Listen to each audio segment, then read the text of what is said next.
Kali ini saya akan mendapatkan topik jadi mengenai bagaimana cara untuk membagi kuota waktu untuk beberapa bisa dikuasai oleh emak-emak dan juga generasi muda.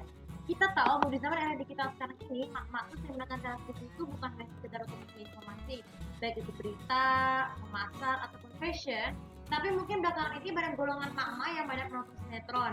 Tapi tanpa mereka sadari, golongan emak-emak yang sudah bersuami atau seperti itu tuh banyak menonton perceraian ataupun menggunakan diri sisi negatif dari tayangan sinetron untuk mama itu adalah kebanyakan kasus perceraian karena mama itu sering terobsesi sinetron karena terlalu terpedaya dengan aturan atau hukum mereka masing-masing sehingga suami aslinya itu menganggap itu tuh untuk pernikah untuk menceraikan.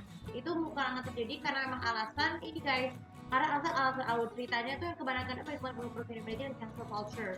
Mungkin saya akan menjelaskan top sticknya, tips cara mencegahnya itu di vlog minggu depan. So, jadi kalau golongan mama itu tuh biasanya kalau sinetron itu biasanya tuh kadang seringkali karena alasan bosan, sudah puas mengerjakan tugas rumah, pertama untuk berumah tangga seperti itu.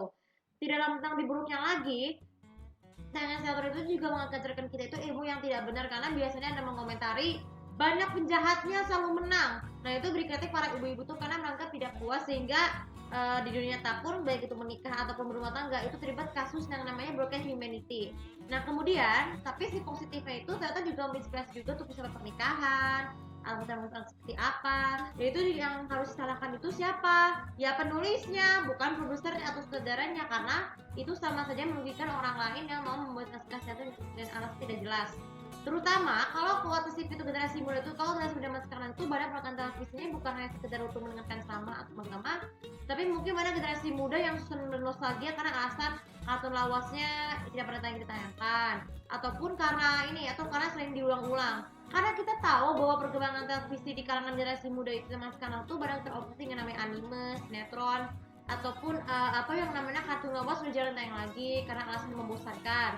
Hal ini juga berlaku karena anak sekolahnya itu pada umumnya dari jam pagi sampai sore itu harus berfokus pada pendidikannya, baik itu pada sekolah supaya tujuannya itu bisa masa depan agar terobsesi tersebut.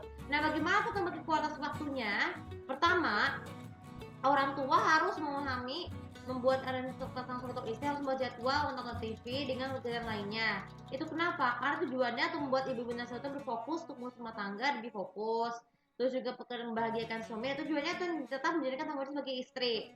Terutama untuk generasi muda untuk membuat jadwal seperti itu untuk menghemat, untuk mendisiplinkan waktu untuk belajar, mengerjakan tugas, ataupun menonton kartun tayangan yang lebih menarik dari video YouTube juga nggak masalah karena itu terutama bagi anak-anak yang masih kecil supaya anak masih kecil itu tuh saat terjadi belajar tuh dibuat terdistraksi namanya sinetron.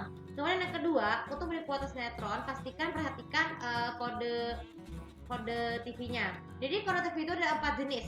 Ada ABO, RBO, SU, dan D+. Tapi kebanyakan D+ itu sendiri pada dini hari itu kan untuk dewasa karena ada di kota dewasa. Kalau SU itu diperuntukkan untuk semua anak usia 2 tahun ke atas sampai di atas 12 tahun. Dan untuk remaja bimbingan orang tua itu, remaja perlu bimbingan orang tua baik itu kakak ataupun orang ayah dan ibu atau paman dan bibi supaya nonton kelas memperhatikan tahu apakah nonton itu aman atau tidak ya. Dan kalau abo itu tuh ada tontonan untuk anak kartun, tapi dikuiskan dengan orang tua juga supaya bisa mendidik konten tersebut. Kemudian yang ketiga, yang keempat ya, kalau di dalam televisi pastikan harus perhatikan yang tersebut. Jangan lupa pasang alarm di ponsel ataupun laptop kalian itu tuh sehingga diperuntukkan bagi waktu untuk belajar ataupun berurus rumah tangga kalau perlu. Bagikan tugas-tugas kalau jika masa lelah, bagikan tugas baca tua juga untuk para pelayan rumah jika kalian menerima pelayan rumah ya. Kemudian yang kelima, untuk generasi muda, pastikan jadwal televisi yang pada itu tidak boleh terlalu keras-keras. Jadi bagi kuota seperti itu, batas TV yang dipergunakan adalah untuk di hari di luar sekolah adalah jam 7 sampai dibagi istirahatnya adalah jam 12. Dan terus tanyakan lagi jam 2 sampai jam 10. Kenapa? Karena biasanya tuh banyak mereka yang terutama pengguna film yang lebar nih. Biasanya tuh menanyakan komentar yang malangan. Jadi batasi hal tersebut dengan menonton ulang asalkan tetap menepati jadwal untuk menonton TV supaya tidak mudah terdistraksi di masa depan. Dan yang paling penting sekali dan terakhir, kalau bagi kualitas TV itu tuh jangan lupakan juga untuk ibadah. Buatlah jadwal ibadah ya, ibadah kegiatan lain supaya ibadah agama kalian tuh betul-betul untuk misal nih. Sholat tidak boleh tertinggal karena kalau misalnya kalau sholat itu adalah TV volumenya harus dinyalakan, harus dikecilkan suaranya ataupun dimatikan atau jika tidak tonton supaya tidak mudah terdistraksi karena kita berfokus waktu untuk dibaca doa bacaan tersebut. Nah itu aja video kali ini. Semoga kalau kalian yang nonton kelompok ini jangan mudah marah ya, jangan mudah expect karena aku kemudian sekalian. Ini memperingatkan agar kalian tuh bisa bagi waktu inisiatifnya baik itu di luar sekolah ataupun di sekolah tuh dengan baik.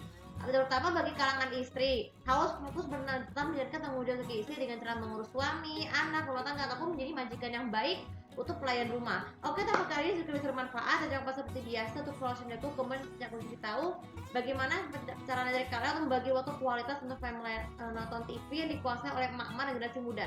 Terima kasih. Assalamualaikum warahmatullahi wabarakatuh.